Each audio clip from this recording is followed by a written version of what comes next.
So this is it, the very final video before the official launch of the S20, the S20 Plus and the S20 Ultra. Also, the Galaxy Z Flip. Samsung are going massively into foldables this year and they're going to be pushing this product really hard. Is there anything left to leak? Yes, we've got official marketing images, official specs sheets, official promos, videos, and sample images from the phones. So we have a leaked promo video of the S20 right here. We can see the design. It's looking really great. We know about the design already. We've seen it so many times. We've also got the official marketing renders for the S20 showing us the color schemes that we're going to be getting this time.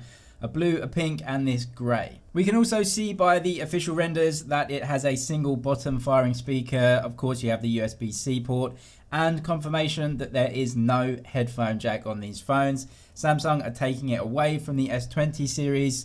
The S10 series did have it, but no headphone jack this time around. We've also got some really cool official images of what you will be getting if you buy one of these devices. Inside the box, you'll be getting the charging brick, which is 25 watts for the S20 and S20 Plus, and a 45 watt charger bundled in the box this time for the S20 Ultra. Samsung do also give us these AKG USB-C earphones in the box. Okay, there is definitely no headphone jack in these. I never ever use these myself, but Samsung are releasing the Galaxy Buds Plus alongside the S20 phones this year, and in a ton of markets you can actually get those for free if you pre-order the phones. I think, however, that is for the S20 Ultra and the S20 Plus. However, the S20, I think, doesn't get that deal. We also got this really amazing image posted online that was apparently taken by the Galaxy S20 Ultra. Firstly, it just looked awesome. These types of images are really great. The colors for me really stand out as being really good looking, vibrant. We don't actually know if this was taken with the 108 megapixel sensor in 108 megapixel mode,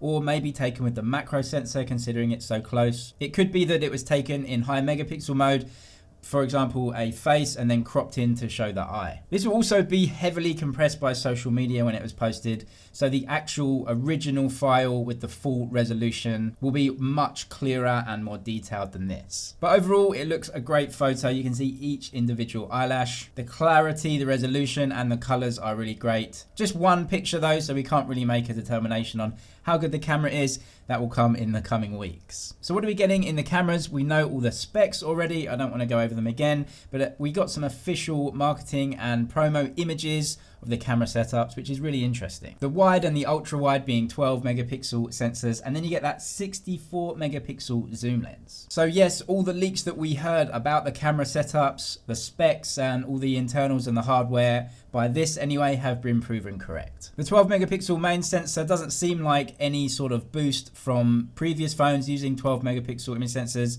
but the hardware is different. It's a new sensor, it's bigger, and so it will be much better. What is the difference between the S20 and the S20 Plus camera arrangement? The S20 Plus adds a depth sensor. You should get some better portrait shots, and it should help live mode, which is a big feature for Samsung. But other than that, the cameras are very, very similar on those two phones. But the Ultra, this is a beast. We've never seen a camera setup like this before. A brand new in-house custom-built 108 megapixel sensor called the HM1. This quite possibly could be a turning point for smartphone imagery. We've never seen something like this before. Samsung made the HMX for Xiaomi, but this is another level above that one. 108 megapixels plus HDR is going to give you some amazing shots. You also get a 12 megapixel ultra wide.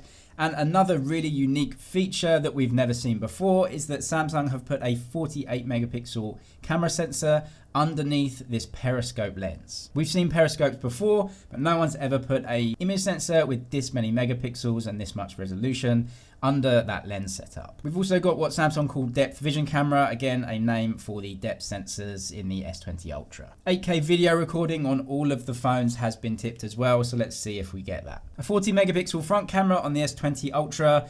Not really sure why you would need that much resolution on a front camera. I've heard that it is 4:1 pixel bin down to 10 megapixel images, which sounds a bit more standard, and to be honest, I wouldn't be taking photos of my face with 40 megapixels resolution. And some official marketing renders to show the screen, the small bezels this time around. I'm really looking forward to the big upgrades we're getting in the screens, the refresh rates, the colors. The Samsung Galaxy Z Flip made an appearance at the Oscars.